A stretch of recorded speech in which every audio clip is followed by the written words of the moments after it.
نام میں غم منانا سنت نہیں ہے. دیکھو جعفر طیار رضی اللہ عنہ نبی کے چچا زاد بھائی اہل بیت،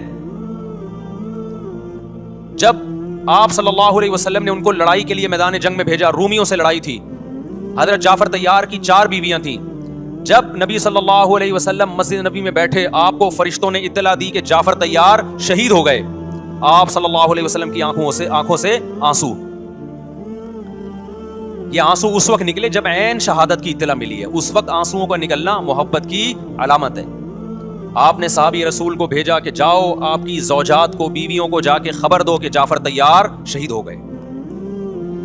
کیا قربانی تھی صحابہ کی. آپ ایسے جوان تھے جعفر طیار، خوبصورت جوان. غزوہ بدر میں جب مشرکین مکہ نے یہ نعرہ لگایا کہ حل میں مبارز، 3 سردار آئے، انہوں نے کہا پہلے تمہارے اندر سے 3 بہادر آئیں ہم سے لڑیں.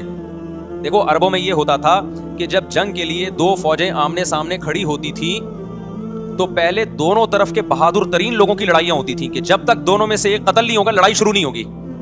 تو آپ کو پتا ہے کہ اس میں بہادر ترین لوگ نکلیں گے نا، جو لڑنا جانتے ہوں. مشرکین مکہ کی طرف سے 3 یا 4 بڑے بڑے سردار آئے لڑائی سے پہلے، بدر میں لڑائی سے پہلے. انہوں نے نعرہ لگایا حل میں مبارز، کوئی ہے تم میں جو پہلے ہم سے لڑے. یعنی ادھر سے ہم 3 ہیں تو ادھر سے بھی کتنے چاہیے؟ 3 بندے. ادھر سے انصار صحابہ آئے. مشرکین مکہ نے کہا لیسو باکفائنا، یہ ہمارے جوڑ کے نہیں ہیں، قریشی ہاشمی چاہیے، ہمیں ہمارے نسب کے لوگ ہونے چاہیے. تو ادھر سے نبی صلی اللہ علیہ وسلم نے حضرت علی کو بھیجا اور حضرت جعفر طیار کو بھیجا. جن صحابہ کو بھیجا ان میں حضرت جعفر طیار بھی تھے. حضرت جعفر طیار رضی اللہ تعالیٰ عنہ اور سیدنا علی مقابلے میں غالب آ گئے. خوبصورت صحابی. نجاشی کے سامنے آپ نے تقریر کی ہے، ہجرت کی ہے نا جب حبشہ کی طرف، تو نجاشی نے پوچھا جعفر طیار سے کہ تمہارے پیغمبر جو کلام لے کر آئے ہیں وہ سناؤ. حضرت جعفر طیار رضی اللہ تعالیٰ عنہ نے سورہ مریم پڑھنا شروع کر دی.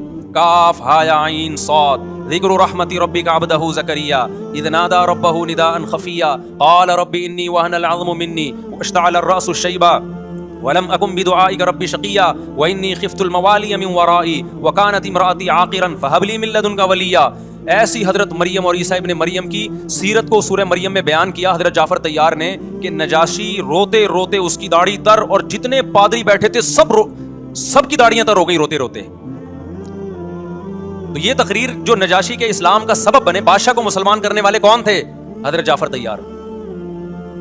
اور آپ کے چھوٹے چھوٹے بچے، 4 جوان بیویاں ہوں، چھوٹے چھوٹے بچے ہوں، اور ایسے میں میدان جنگ میں لڑتے ہوئے شہید ہو جائیں تو پیغمبر اور صحابہ پہ کیا قیامت ٹوٹی ہوگی. لیکن ہمارے نبی صلی اللہ علیہ وسلم کی آنکھوں سے کیا تھے؟ صرف آنسو موتی کی طرح ٹپک رہے تھے. اور آپ صحابہ کو اطلاع دے رہے تھے کہ جعفر طیار شہید ہو گئے اور جاؤ ان کے گھر والوں کو بتا کے آ جاؤ. کتنی بڑی قربانی ہے یا نہیں ہے؟ جب خبر دینے والا آپ کی ازواج کو بتا کے آیا کہ جعفر طیار شہید ہو گئے تو آپ کے گھروں سے خواتین کے رونے کی آوازیں آئیں.